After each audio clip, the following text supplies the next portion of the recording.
Hello students, कैसे हो आप सब। उम्मीद है आप सब अच्छे होंगे और आपकी पढ़ाई भी अच्छी चल रही होगी। बच्चों, नेशनलिज्म इन इंडिया की एक वीडियो आई थी। दूसरी वीडियो जो ये है, इसमें इस चैप्टर को हम खत्म कर देंगे, ठीक है। तो इस वीडियो को स्टार्ट करने से पहले जो पिछली वीडियो थी ना, उसमें जो द बैटल ऑफ प्लासी बताया था वो तो ठीक था, लेकिन उसकी डेट जो थी वो थी 23 जून 1757, जो कि मैंने गलती से शायद 1858 बता दी थी, ठीक है। तो उसको आप करेक्ट कर दीजिए, बाकी ठीक है सब, ठीक है। तो इस वीडियो को शुरू करते हैं। बच्चों, इस वीडियो में सबसे पहले जो मुझे समझना है वो ये समझना है कि एक आया था civil disobedience movement. Civil disobedience movement मतलब, इस मूवमेंट का मतलब था सिविलियंस, मतलब जो कॉमन पीपल थे, कॉमन पीपल, उन्होंने डिसओबीडियंस मतलब डिसओबे कर दिया था, मतलब मानने से मना कर दिया था। अब जो कॉमन लोग हैं वो क्या मानने से मना करेंगे? कानून को। तो जो कॉमन पीपल थे ना, उन्होंने डिसओबे कर दिया था रूल्स को। अच्छा, कौन से रूल्स को? तो laws of British Indian government, जो उस टाइम पे ब्रिटिश इंडियन गवर्नमेंट थी ना, उसके बनाए हुए रूल्स को मानने से मना कर दिया था। ये है सिविल डिसोबीडियंस मूवमेंट का मतलब। अच्छा, ये जो है इसके ना दो रीजंस है। इसके कितने रीजंस है? दो, ठीक है। जो पहला रीजन है उसका नाम है साइमन कमीशन। क्या नाम है उसका? साइमन कमीशन, ठीक है। ये जो साइमन कमीशन है ना बच्चों, साइमन कमीशन है, ये आपका बना तो 1927 में था, लेकिन इंडिया में कब आया था? 1928। ये बना था और ये कब आया था? इंडिया में, ठीक है। इसके बारे में अभी बात करेंगे। और जो दूसरा है ना, वो है the great economic depression. The great economic depression, the great economic depression, ये कब आया था? तो ये आया था 1929 में। इसमें ना लोगों के पास खाने के लिए नहीं था। मतलब ऐसा था कि इकोनॉमी इतनी खराब हो गई थी देश की कि लोग ना भूखे मर रहे थे, समझा? प्राइजेस बहुत ज्यादा बढ़ गए, लेकिन लोगों पे पैसा ही नहीं था। तो ना फटाफट मुझे साइमन कमीशन को समझना है और द ग्रेट इकोनॉमिक डिप्रेशन को समझना है, ठीक है। तो जब मैं इन दोनों चीजों को समझ लूंगा ना, तब मुझे समझ आएगा कि गांधी जी ने सिविल डिसोबीडियंस मूवमेंट स्टार्ट तो किया था, लेकिन क्यों किया था, ठीक है। तो फटाफट आप इसे बनाओ, फिर इन दोनों को समझते हैं, ठीक है बच्चों। आगे चलते हैं। आगे देखो, साइमन कमीशन के बारे में बात कर रहे थे। तो मैंने कहा साइमन कमीशन जो था ना, ये बना क्यों? तो सुनो, कुछ ना जो सेंट्रल लेजिस्लेटिव असेंबली में कुछ इंडियन मेंबर्स भी थे, ठीक है। इन्होंने क्या किया, एक गवर्नमेंट ऑफ इंडिया एक्ट 1919 आया था, इसकी ना बहुत सारी दिक्कतें एक्सपोज कर दी। अब गवर्नमेंट को तो ये बात चुप गई, लेकिन क्योंकि ये सेंट्रल लेजिस्लेटिव असेंबली के मेंबर्स हैं तो इनका तो कुछ कर नहीं सकती। तो इनको दिखाने के लिए उन्होंने क्या किया, उन्होंने कहा अच्छा ठीक है, ये दिक्कत है, तो हम क्या करते हैं ना, जो ब्रिटिश गवर्नमेंट है उसने एक कमीशन बनाया और उस कमीशन का क्या नाम रखा? Simon commission. और उन्होंने कहा ये जो कमीशन है ना, ये हमें बताएगी कि हम इसमें क्या क्या सुधार करें। तो ये हमें सजेस्ट करेगी क्या क्या रिफॉर्म्स करें। और ये कब बनाया उन्होंने? 1927। कहाँ पे बनाया? तो ब्रिटेन में बनाया, यानी यूके में बनाया, ठीक है। अब ये जो कमीशन था ना, इस कमीशन का नाम साइमन कमीशन पता है क्यों था? क्योंकि इस कमीशन के जो हेड या फिर जो चेयरपर्सन थे, उनका नाम था सर जॉन साइमन। तो इन्हीं के सरनेम पे पड़ा। इसमें 7 मेंबर्स थे और सातों के सातों कैसे थे? ब्रिटिश, यानी इसके अंदर कोई भी इंडियन मेंबर नहीं था। अब एक बात बताओ, जितने भी लोग हैं उस टाइम, उनका सबका क्या मकसद था? स्वराज। तो ये जो सर जॉन साइमन की कमीशन थी ना, इसमें तो सारे ब्रिटिश मेंबर हैं, तो स्वराज की बात तो हो ही नहीं सकती। तो दो चीजें, इसमें कोई इंडियन मेंबर नहीं था, तो इंडियंस के लिए कुछ अच्छा कैसे हो सकता है? दूसरा, स्वराज की कोई इंडिकेशन नहीं थी। इन दोनों की वजह से जब 1928 में, देखो बना तो 1927 में था, इंडिया में 1928 में आया था। तो जब 1928 में साइमन कमीशन इंडिया में आया ना, उस टाइम पे जो इंडियंस थे उन्होंने इसको अपोज किया। और कैसे अपोज किया? बैनर्स के साथ। और उन बैनर्स में लिखा हुआ था साइमन गो बैक, ठीक है। आगे चलो, अब ना लाहौर की बात आती है। लाहौर की, तो जैसे इंडियंस अपोज कर रहे थे ना, वैसे लाहौर जो कि तब इंडिया का ही पार्ट था, तो वहां पे ना एक हमारे फ्रीडम फाइटर थे जिनका नाम था लाला लाजपत राय, ठीक है। तो जब ये साइमन कमीशन के अगेंस्ट प्रोटेस्ट कर रहे थे, तो पुलिस ने क्या किया, इन पे ना लाठी चार्ज कर दिया। और इस लाठी चार्ज की वजह से इनकी क्या हो गई? डेथ, ठीक है। तो साइमन कमीशन का कभी क्वेश्चन आता है ना, तो इतने ही पॉइंट्स आपको लिखने हैं, ठीक है। इससे आपका क्वेश्चन बन जाएगा, ठीक है। अब इसके बाद हम चलते हैं द ग्रेट इकोनॉमिक डिप्रेशन पे। फटाफट इसे नोट करो।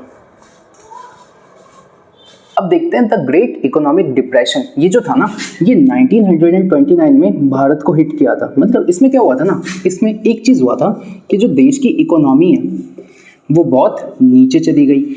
जो इन्फ्लेशन है, इन्फ्लेशन यानी महंगाई, वो बहुत ऊपर चली गई। प्राइसेस बहुत ज़्यादा ऊपर चले गए, ठीक है। जो मिडल क्लास और जो पुअर क्लास था वो क्या हुआ, कैन नॉट अफोर्ड एनीथिंग, वो कुछ खरीद नहीं पा रहे, ठीक है। अच्छा, इसने किसको बहुत ज़्यादा इफेक्ट किया? तो इसने इफेक्ट किया एक तो उनको जो फार्मर्स वगैरह थे, ठीक है, और दूसरे कौन, जो कि इंडस्ट्रियल पीपल्स थे। इन दोनों को बहुत ज़्यादा इफेक्ट करता है, ठीक है। और इसकी वजह से क्या होता है, इसकी वजह से क्या होता है कि प्राइसेस इतने ज़्यादा बढ़ जाते हैं कि लोगों के पास ना बहुत, जैसे लोगों के पास बहुत कम फूड होता है, ठीक है। तो इसमें main the great economic depression में ज़्यादा समझाने का नहीं था, बस इकोनॉमी चली गई, प्राइसेस बढ़ गए, ठीक है, इतना ही आपको दिखना है बस। इसके आगे बस यही बात। एक तो था साइमन कमीशन और एक था ग्रेट इकोनॉमिक डिप्रेशन, ठीक है। इन दो रीजंस की वजह से जो गांधी जी थे, गांधी जी, इन्होंने क्या स्टार्ट किया, सिविल डिसओबीडियंस मूवमेंट। बात समझ आई क्या? फटाफट इसे नोट करो, आगे चलते हैं।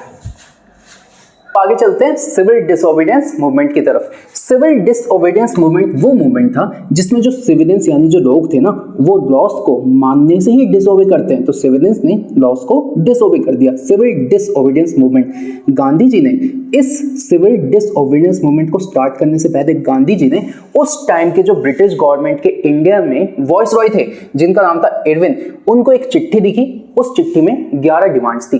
जो दो मेन डिमांड्स थी वो ये थी कि जो नमक पे लगने वाला टैक्स है उसको खत्म कर दो और जो लैंड रेवेन्यू है उसको कम कर दो, ठीक है। ये जो दो चीजें हैं ना, ये मेन थी, बाकी भी और डिमांड्स थी, लेकिन आपको ये दो याद रखनी है, ठीक है। तो ना जो उस टाइम के वॉइस रॉय थे, उसने कहा यार क्या मजाक चल रहा है, ऐसा थोड़े होता है। तो उसने क्या किया, इग्नोर कर दिया। जैसे तुम्हें भी वो कर देते हैं ना इग्नोर, वैसे ही गांधी जी ने क्या कर दिया, इग्नोर कर दिया। अब गांधी जी ने नहीं कर दिया, इरविन जी ने गांधी जी को इग्नोर कर दिया। अब गांधी जी ने एक और लेटर लिखा, किसे, इरविन को ही। और उसमें गांधी जी ने कहा कि देख भाई, 11 मार्च 1930 तक अगर मेरी ये डिमांड्स पूरी नहीं हुई ना, तो मैं तेरी ऐसे कर दूंगा। कैसे? तो गांधी जी ने कहा कि अगर 11 मार्च 1930 तक मेरी ये डिमांड्स पूरी नहीं की तो ना मैं सिविल डिसओबीडियंस मूवमेंट को स्टार्ट कर दूंगा। समझे आप? तो सिविल डिसओबीडियंस मूवमेंट क्या हो गया, स्टार्ट। अब गांधी जी ने जब सिविल डिसओबीडियंस मूवमेंट को स्टार्ट किया तो गांधी जी ने क्या किया कि ना, उन्होंने कहा कि अगर ना मुझे पूरे देश को यूनाइट करना है तो मुझे कुछ ऐसी चीज पकड़नी होगी जो हर किसी की दिक्कत है। तो चाहे गरीब हो, अमीर हो, हिंदू हो, मुस्लिम हो, सिख हो, ईसाई हो, कोई भी हो, वो ना नमक पे टैक्स देता था। सॉल्ट टैक्स का मतलब ये था कि ना, जैसे मान लो कि समुद्र के पास गए, वहां से पानी लिया, उसको उबाला, पानी इवेपोरेट हो गया और जो नमक है उसकी क्रिस्टलाइजेशन हो गई और क्रिस्टलाइजेशन की प्रोसेस में नमक पे आ गया, नीचे आ गया, ऐसे बनता नमक। अब क्या हुआ ना, गवर्नमेंट ने कहा, जो ब्रिटिश इंडियन गवर्नमेंट थी, कि कोई भी प्राइवेटली नमक नहीं बना सकता, कोई भी प्राइवेटली नमक नहीं बना सकता, ना ही उस नमक को बेच सकता है। देना है गवर्नमेंट से लो, ठीक है, और टैक्स दे, और हर एक सॉल्ट पे टैक्स लगेगा, ठीक है। तो ये था सॉल्ट। तो अब गांधी जी ने कहा क्यों ना मैं इस नमक को ही जरिया बनाता हूं। तो गांधी जी ने नमक को चुना as a symbol to unite the nation. अगर नेशन को यूनाइट करना है तो नमक को चुना। अब गवर्नमेंट का लॉ कहता था कि जो कोई भी प्राइवेटली सॉल्ट को मैन्युफैक्चर नहीं कर सकता, ठीक है। अब तो इसी को बोला सॉल्ट टैक्स हो गया ये। अच्छा आगे चलो। अब गांधी जी ने जब ये सिविल डिसओबीडियंस मूवमेंट स्टार्ट किया ना, तो उसमें हुआ क्या, एक गुजरात में ना गांधी जी जिस आश्रम के में थे उसका नाम था साबरमती आश्रम, वहां से वो पैदल 78 लोगों के साथ गांधी जी 400 किलोमीटर के आसपास पैदल गए और डांडी, एक जगह है डांडी, वहां पहुंचे। अब डांडी क्या है, जो गुजरात है ना, जो गुजरात है, जो इंडिया का मैप है उसमें जो गुजरात है ना, वो एक कोस्टल स्टेट है। मेरा मतलब है ये जो है ना, इसके बाद यहाँ पे सी है, तो ये जो लाइन होती है ना, इसे मैं कहता हूँ कोस्टल लाइंस, ठीक है। तो गांधी जी एक कोस्ट की जगह पे पहुंचे जिस कोस्ट का नाम था डांडी। अब यहाँ पे सी वाटर दिया और उससे उन्होंने उस पानी को बॉयल करके क्या बना दिया, सॉल्ट बना दिया। तो यहाँ पे तो सॉल्ट टैक्स एबॉलिश हो गया, जो कि ये कहता था कोई भी प्राइवेटली नहीं बना सकता, लेकिन गांधी जी ने तो बना दिया। तो गांधी जी ने क्या किया कि ना साबरमती आश्रम से 78 लोगों के साथ 400 किलोमीटर के आसपास पैदल चल के दांडी पहुंचे, जो कि गुजरात का एक कोस्ट था। वहां पे गांधी जी ने क्या बना दिया, सॉल्ट बना दिया। तो गांधी जी ने जो नमक का टैक्स है उसको वायलेट कर दिया। अच्छा, इसकी वजह से क्या हुआ कि गांधी जी नेशनल आइकन थे, ठीक है। अब गांधी जी को देखते देखते क्या हुआ ना, जो बाकी लोग थे उन्होंने कहा यार गांधी जी ने कहा है तो हमें भी करना है। तो इसकी वजह से क्या हुआ कि ना उस साल इलीगल सॉल्ट बहुत बनाया गया और लोगों ने सॉल्ट टैक्स देने से मना कर दिया, ठीक है। तो ये आई दिक्कतें। अब इसके आगे क्या हुआ वो बताता हूं, इसे नोट करो पहले। हमने जितना देखा उसके आगे चलते हैं। उसके आगे देखना बच्चों, ये जो सिविल डिसओबीडियंस मूवमेंट था ना, इसमें हुआ क्या, तो गांधी जी ने नमक बनाया, तो इसका नाम सॉल्ट सत्याग्रह भी है, ठीक है। और गांधी जी ने कहां तक गए, दांडी तक गए। तो उन्होंने मार्च किया कहां तक, दांडी तक। तो सिविल डिसओबीडियंस मूवमेंट का क्वेश्चन आता है, सॉल्ट सत्याग्रह का क्वेश्चन आता है, या दांडी मार्च का क्वेश्चन आता है। तो जो पीछे समझाया ना वही लिखना है, क्लियर है। आगे चलो। अब इसके बाद में क्या हुआ ना, ये जो सिविल डिसओबीडियंस मूवमेंट था ना, ये इतना फेमस हो गया इंडिया में कि जो गवर्नमेंट थी उसे कुछ तो करना था। तो जो उस टाइम की गवर्नमेंट थी ना, उसे कॉलोनियल गवर्नमेंट कहते थे। उसने क्या किया, जितने भी बड़े बड़े पॉलिटिकल लीडर्स थे ना, गांधी जी को इंक्लूड करके उन सबको अरेस्ट कर दिया। साथ में क्या हुआ, 60,000 इंडियन, सोच रहे हो 60,000 इंडियंस को अरेस्ट कर दिया, ठीक है। अब क्या हुआ ना, ऐसे 1931 में ना गांधी जी ने कहा अब तो यार कुछ हो नहीं सकता, क्योंकि गांधी जी को ना लोगों की बहुत फिक्र थी। बात सही है, ठीक है। तो गांधी जी को लोगों की बहुत फिक्र थी। गांधी जी ने क्या किया, उस टाइम के वॉइसरॉय के साथ ना एक एग्रीमेंट साइन किया। एग्रीमेंट का मतलब है कुछ डिमांड्स मेरी तू मान ले, कुछ तेरी मैं मान लेता हूँ, ठीक है। तो गांधी जी और वॉइसरॉय ने कुछ एग्रीमेंट साइन किया, जिसको बोला गांधी इरविन पैक्ट। कब आया था, 1931 में। इसमें जो इरविन था ना, उसने कहा कि देखो भाई, सिविल डिसओबीडियंस मूवमेंट को ना रोक दो। तो गांधी जी ने कहा मुझे क्या मिलेगा, तो इरविन ने कहा कि अगर तुम सिविल डिसओबीडियंस मूवमेंट को रोक दोगे ना, तो जो 60,000 इंडियंस हैं मैं इनको जेल से बाहर निकाल दूंगा। तो गांधी जी ने कहा ठीक है। तो गांधी जी ने सिविल डिसओबीडियंस मूवमेंट को तो रोक दिया, और जितने भी इंडियंस थे ना उन सबको जेल से छोड़ दिया गया, ठीक है। अब गांधी जी ने कहा मेरी ना एक और डिमांड है, मैं सेकेंड राउंड टेबल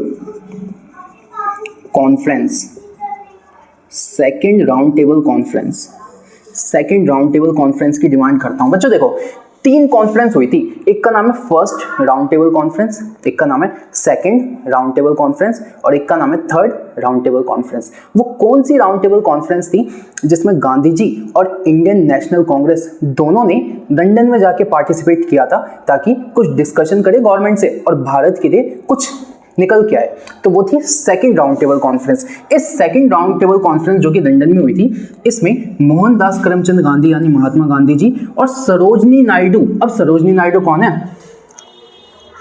तो जो इंडियन नेशनल कांग्रेस थी ना, उस इंडियन नेशनल कांग्रेस की पहली फीमेल इंडियन प्रेसिडेंट थी। मेरा मतलब है कि जो कांग्रेस की फर्स्ट फीमेल प्रेसिडेंट थी ना, उसका नाम था एनी बेसेंट। लेकिन क्वेश्चन आता है कि कांग्रेस की फर्स्ट इंडियन प्रेसिडेंट कौन थी जो फीमेल थी, तो आंसर है सरोजनी नायडू। सरोजनी नायडू जो थी ना, वो इंडिपेंडेंट इंडिया की फर्स्ट गवर्नर भी थी। कहाँ की, उत्तर प्रदेश की, ठीक है। तो ये दोनों कहाँ गए, लंदन गए, और वहां पे सेकंड राउंड टेबल कॉन्फ्रेंस में पार्टिसिपेट तो किया, लेकिन ना उस बातचीत का कुछ अच्छा रिजल्ट नहीं आया। मतलब जैसा वो सोच के गए थे ऐसा कुछ गवर्नमेंट मानी ही नहीं, हमारी डिमांड मानी नहीं। तो गांधी जी वापस आए और उन्होंने सिविल डिसओबीडियंस मूवमेंट को ना फिर से स्टार्ट कर दिया। जैसे गांधी जी ने सिविल डिसओबीडियंस मूवमेंट को फिर से स्टार्ट किया ना, लोगों का क्या मजाक चल रहा है, जब गांधी जी की मर्जी होगी तो वो बंद कर देंगे, जब गांधी जी की मर्जी होगी वो स्टार्ट कर देंगे। भाई हम पागल है क्या, है ना। तो ऐसा लोगों के दिमाग में आया, तो लोगों ने क्या किया, लोगों ने ही सपोर्ट नहीं दिया। जब गांधी जी ने दोबारा सिविल डिसओबीडियंस मूवमेंट स्टार्ट किया ना, तो लोगों ने ही सपोर्ट नहीं दिया। तो 1934 आते आते तक जो सिविल डिसओबीडियंस मूवमेंट है ना, वो बंद हो गया। पता है क्यों, क्योंकि कोई सपोर्ट ही नहीं था। भाई लोगों ने सपोर्ट ही नहीं किया, समझ आया। तो ये जितनी भी चीजें हैं ना, ये एग्जाम में आती है आपकी, ठीक है। फटाफट इसे नोट करो, आगे चलते हैं। जो नेक्स्ट टॉपिक है ना, उसका नाम है the sense of collective belonging. इसका मतलब क्या है कि ना धीरे धीरे जब इतनी सारी चीजें हुई ना, तो लोग ना एक साथ आए, तो कलेक्टिव बिलोंगिंग, ठीक है। अब इसकी सेंस कैसे डेवलप हुई, फॉर एग्जांपल हुआ क्या, तो ना जब नेशनलिज्म यानी राष्ट्रवाद इंडिया में डेवलप हो रहा था ना, तो उसके कुछ रीजंस थे। क्या रीजंस थे? तो पहला था यूनाइटेड स्ट्रगल और दूसरा था कल्चरल प्रोसेसेस। मतलब क्या है? देखो, यूनाइटेड स्ट्रगल का मतलब है कि देखो भाई, जिसने भी स्ट्रगल किया साथ में तो किया, हिंदूज, मुस्लिम्स, बाकी कोई और चीजें हैं, तो सबने साथ में तो किया। तो इस वजह से जितने भी स्ट्रगल थे ना, उसमें लोग एक दूसरे के साथ रहे। तो 19th और 20th सेंचुरी तक जितने भी सोशल ग्रुप्स थे ना, सब के सब इकट्ठे हो गए, यूनाइट हो गए। उसके बाद क्या हुआ? दूसरा था कल्चरल प्रोसेस। क्या हुआ ना, कुछ लोगों ने लोगों को इकट्ठा करने के लिए कुछ चीजों का यूज किया। जैसे एक होता है एलिगरीज। इसका क्या मतलब है? एलिगरीज का मतलब है कोई ऐसा सिंबल, कुछ फोटो जो कि एक हिडन मैसेज रिवील करे। जैसे मैं आपसे बोलूं भारत माता, भारत माता, तो भारत माता सुनते ही आपके दिमाग में एक फोटो आती होगी भारत माता की, है ना। और भारत माता से आप समझते क्या हो? तो भारत माता ना एक मैसेज देती है। पता है क्या मैसेज देती है? कि जो इंडिया है वो हमारी मदरलैंड है, मातृभूमि है। और क्योंकि ये हमारी मातृभूमि है, तो ये हमारा काम है कि इसको प्रोटेक्ट करें। तो it is our duty to protect India. यही है ना मतलब। तो मैंने ना सिर्फ आपसे यही तो बोला भारत माता, लेकिन भारत माता सुनते ही आपके दिमाग में फोटो आई और आपके दिमाग में ये दोनों बातें आई। तो ऐसे सिंबल्स जो कि एक हिडन मैसेज रिवील करते हैं, उन्हीं को एलिगरीज बोलता हूँ। जैसे ये। उसके बाद कुछ सॉन्ग्स आए, जैसे आपने सुना है वंदे मातरम। ये जो वंदे मातरम है ना, वंदे मातरम है, ये हमारे देश का नेशनल सॉन्ग है। और नेशनल एंथम क्या है? जन गण मन।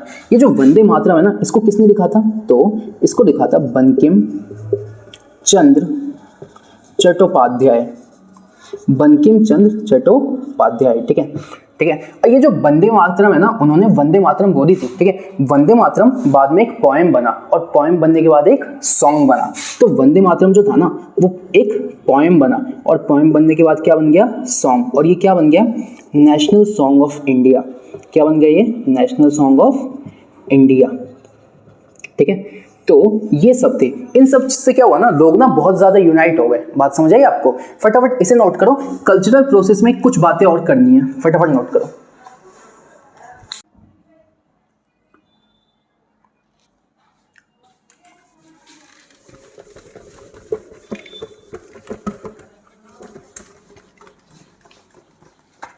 ठीक है। तो बच्चों, ये जो कल्चरल प्रोसेस में आपको समझा रहा था ना, कल्चरल प्रोसेस, इसमें मैंने आपको क्या क्या बताया, इससे आते हैं क्वेश्चन ध्यान से। पहले तो मैंने आपको ये बताया कि जैसे मैंने आपसे कहा भारत माता, है ना, तो ये क्या थी? एक एलिगरी, और इसका क्या मीनिंग था मैंने समझा दिया।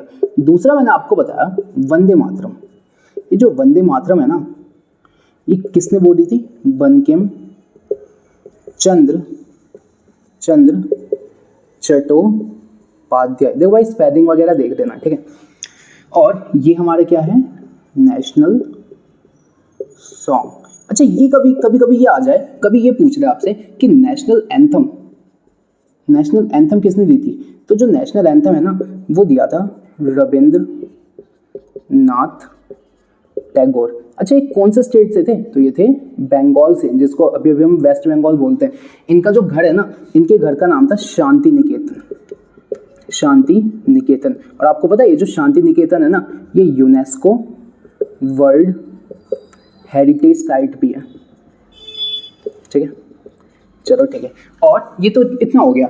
और देखो, इसमें 1932 आते आते गांधी जी और साथ में इंडियन नेशनल कांग्रेस, इन दोनों ने क्या बना दिया? इंडियन फ्लैग बना दिया। क्या बना दिया? Indian flag. और ये जो इंडियन फ्लैग है ना, इसको डिजाइन किया था पेंगली वेंगिया ने। ये वैसे आपके काम का नहीं, बस इतना याद रखना कि इंडियन फ्लैग बना दिया। इंडियन फ्लैग कुछ ऐसा है, ड्राइंग मेरी अच्छी नहीं है, माफ करना। जैसे इंडियन फ्लैग है, तो बचपन में तो सबने बनाया होगा। सबसे ऊपर जो कलर है बच्चों, ये कौन सा कलर है? सैफरॉन। ये जो बीच वाला कलर है, ये कौन सा है? वाइट। और ये वाला जो कलर है, ये कौन सा है? ग्रीन। ये जो सैफरॉन है ना, ये दिखाता है करेज एंड स्ट्रेंथ को। कि भारत में ना हिम्मत भी है और ताकत भी। व्हाइट दिखाता है पीस यानी शांति को, और जो ग्रीन है ना वो दिखाता है ग्रीन क्या, फसलें ग्रीन होती है तो ये दिखाता है फर्टिलिटी एंड ग्रोथ को। ये दो चीजों को दिखाता है, एक दिखाता है फर्टिलिटी और साथ में कैसे दिखाता है, ग्रोथ को। अब आप बोलोगे भैया एक चीज मिस कर दी आपने यहाँ पे, तो जो ये चीज है ना, ये जो चीज है इसे मैं कहता हूँ अशोक चक्र। और ये जो अशोक चक्र है ना इसके अंदर एक कितनी लाइन्स हैं, तो भाई ये कितनी लाइन्स है तो आप गिनोगे ना 24 है, तो इनको मैं कहता हूँ 24 स्पोक्स। अब ये जो 24 लाइन्स है ये क्या रिप्रेजेंट करती है, तो आपको पता है ये जो 24 लाइन्स है ना ये रिप्रेजेंट करती है कि जो अशोक है ना उसके 24 एडिक्ट्स थे। तो ये 24 जो लाइन्स है ये रिप्रेजेंट करती है, रिप्रेजेंट्स 24 एडिक्ट्स ऑफ अशोका। ठीक है, किसी किसी को ये लगता है कि 24 लाइन रिप्रेजेंट करती है कि ना हमें ना इंडिपेंडेंट इंडिया की 24 स्टेट है, लेकिन ये बात गलत है। किसी किसी को लगता है कि जो 24 लाइन है ना वो ये रिप्रेजेंट करती है कि हमें अपने देश की 24 घंटे प्रोटेक्शन करनी है। बात तो सही है, लेकिन ये रिप्रेजेंट असली में ये करती है कि जो अशोक है ना उसको 24 एडिक्ट्स को रिप्रेजेंट करती है। बात समझे, नोट करो। 1942 में गांधी जी ने क्विट इंडिया मूवमेंट स्टार्ट किया। इसमें उन्होंने बोला अंग्रेजों भारत छोड़ो। ठीक है, और ये जो मूवमेंट था ना ये बहुत ही ज्यादा सक्सेसफुल हुआ, और इसके बाद और भी कुछ चीजें हुई। ठीक है, उसके बाद क्या हुआ, 15 अगस्त 1947 को ना बच्चों जो इंडिया है उसको फाइनली आजादी मिली। किससे, ब्रिटिशर्स से आजादी मिली। ठीक है, और 15 अगस्त 1947 वो डेट था जिस दिन इंडिया जो था ना वो इंडिपेंडेंट इंडिया बन गया। ठीक है, तो अब क्या हुआ ना, इसी दिन जवाहरलाल नेहरू जो कि इंडिपेंडेंट इंडिया के फर्स्ट पीएम थे, first PM of independent India, इन्होंने क्या हुआ, इन्होंने एक स्पीच दी। ठीक है, और ये जो स्पीच थी ना उस स्पीच का नाम आपसे पूछता है, उस स्पीच का नाम है ट्रिस्ट विथ डेस्टिनी। इसमें उन्होंने क्या बोला, at the stroke of the midnight hour when the world sleeps India shall the wake for life and freedom. इसका मतलब है आधी रात में जब पूरी दुनिया सो रही होगी ना भारत जागेगा जिंदगी और आजादी के लिए। ठीक है, तो at the stroke of the midnight hour when the world sleeps India shall the wake for life and freedom. इस स्पीच के साथ जो बच्चों जो इंडिया था ना वो फाइनली इंडिपेंडेंट हो गया। ठीक है, और इंडिया फाइनली इंडिपेंडेंट हो गया। आपको पता है 15 अगस्त 1947 में जो लाल किला था ना उस पे एक थे बिस्मिल्लाह खान, उन्होंने जाके शहनाई भी बजाई थी इस दिन। ठीक है, बस ऐसे ही बता दिया। इसके बाद क्या हुआ ना, इसके बाद यहाँ पे आपका चैप्टर एंड तो होता है लेकिन सम एक्स्ट्रा इन्फॉर्मेशन देख लो। अब मैं कहता हूँ, मैं आपसे सवाल पूछूं, इंडिया इंडिपेंडेंट कब हुआ, 15 अगस्त 1947। भारत रिपब्लिक कब हुआ, तो रिपब्लिक का मतलब होता है कि देश का जो हेड होता है ना वो इलेक्टेड होता है, नॉमिनेटेड नहीं होता। फॉर एग्जांपल इस देश का हेड है प्रेसिडेंट, और प्रेसिडेंट को जो एमपीज और एमएलएज हैं वो इलेक्ट करते हैं, तो जो देश का हेड है ना वो इलेक्शन से जाता है, इसको रिपब्लिक कहता हूँ। लेकिन मैं यूके की बात करता हूँ ना तो वहाँ देश के जो हेड होते हैं वो होते किंग एंड क्वीन, वो इलेक्टेड नहीं होते। तो वो जो है ना वो हेरिडेटरी हेड है जो कि चला आ रहा है, लेकिन इंडिया में रिपब्लिक है। तो भारत जो है ना वो रिपब्लिक कब हुआ, भारत रिपब्लिक तब हुआ जब भारत का संविधान लागू हो गया। ठीक है, तो भारत का संविधान 26 जनवरी 1950 को जो इंडियन कॉन्स्टिट्यूशन है ना वो एनफोर्स हो गया, मतलब भारत में लागू हो गया। उस दिन को मैं कहता हूँ रिपब्लिक डे। लेकिन मैं आपसे पूछूं कि संविधान लागू हुआ 26 जनवरी 1950, बना कब था, तो बच्चों संविधान बन के तैयार हो गया था 26 नवंबर 1949। 26 नवंबर 1949 को ना इंडिया का जो कॉन्स्टिट्यूशन था ना, इंडिया ने उस कॉन्स्टिट्यूशन को बना दिया था और एडॉप्ट कर दिया था कि हाँ भाई ये हमारा कॉन्स्टिट्यूशन है। तो जिस दिन कॉन्स्टिट्यूशन बन के एडॉप्ट हुआ था उसको बोला कॉन्स्टिट्यूशन डे, और जिस दिन इसको पूरे देश में लागू कर दिया, एनफोर्स कर दिया, उसको बोला रिपब्लिक डे। तो जो 26 जनवरी 1950 है ना उसमें कॉन्स्टिट्यूशन को एनफोर्स कर दिया, रिपब्लिक डे। 26 नवंबर 1949 को कॉन्स्टिट्यूशन को एडॉप्ट किया, कॉन्स्टिट्यूशन डे। ठीक है, और 15 अगस्त 1947 को इंडिपेंडेंस डे। ठीक है बच्चों, यहाँ पे ये चैप्टर खत्म होता है। आई होप ये आपको अच्छा लगा होगा। ठीक है, और जो एक दो मिस्टेक्स हो गई होगी तो उसके लिए मेरे को माफ करना। I am not so good with dates, है ना, डेट्स का थोड़ा इधर उधर हो जाता है, बाकी तो ठीक ही है। बाकी आपको कैसा लगा जरूर बताइए, पढ़ाई करते रहिए। ऑल द वेरी बेस्ट, मिलेंगे बहुत जल्दी।